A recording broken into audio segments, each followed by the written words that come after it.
Hello everyone, today I'm going to talk about my career development. First off, I'll begin by talking about some incidents that influenced my development.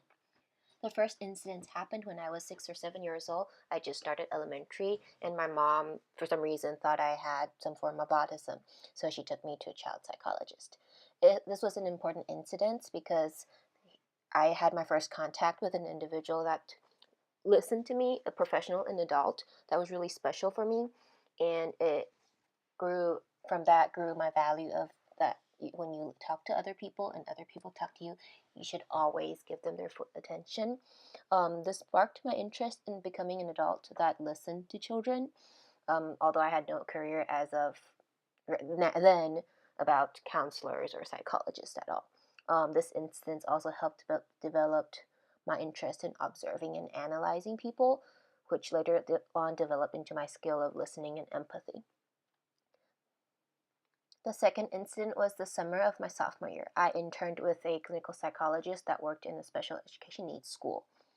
I mainly focused on treating a kid with cerebral palsy and selective mutism. Um, by the end of the summer, he was able to ask for my supervisor in front of lots of office people, talk to people he met in the elevator. I mean, just saying hi, but it was a big step for him. And actually ask his caretaker for things rather than just making gestures or nodding and making noises. This incident allowed me to learn that how people with disabilities cope, how their everyday life looks like, how we can help them. It also developed my patience in dealing with people in general that may have difficulties or just need some extra time. It also confirmed my interest into going into some sort of helping profession.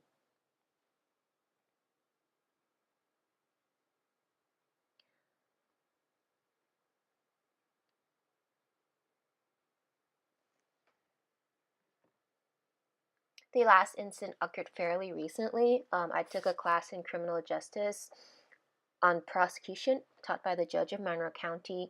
We learned about how prosecutors work, how the criminal justice system works, how evidence actually is gathered, how the jury trials or just general bench trials go. It was a really interesting class, and it was impactful and very important to me because the first thing the instructor said to us was the first responsibility of the prosecutor is to administer justice. This was very important because, I mean, justice is just something that people talk about every day. They strive for it. They don't know how to get it, but they want it. I mean, it made me feel that a profession in law, would it enable me to help more people, help the society, versus just my clients who come to me for help if I was a counselor. Also, becoming a law professional, I would be able to utilize my analytical skills and my interest in helping other people solve problems, and I would be able to progress towards my values of being secure in life, knowing that I would be able to provide for myself. So my career path was decided. I would like to become a lawyer and maybe, one day work as a prosecutor, a judge, of that sort.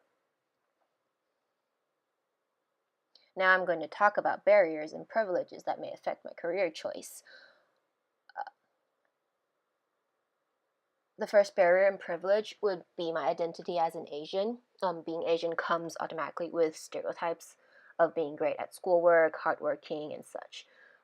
Being an Asian, I would be facing the barrier of being judged critically for my work because of this. Also, people sometimes associate being an Asian with, lesser degree of spoken English. So potential clients may be turned away because of this, assuming that I would not be able to understand their interests and problems and therefore unable to represent them fully.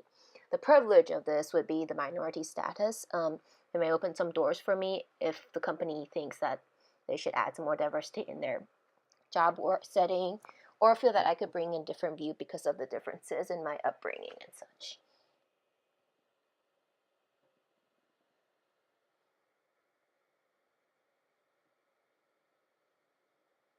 The second barrier would be being a woman. Women are often associated with housekeeping and children, so, I mean, the companies might be less inclined to hire me because they would be assuming that I would be more focused on familial obligations.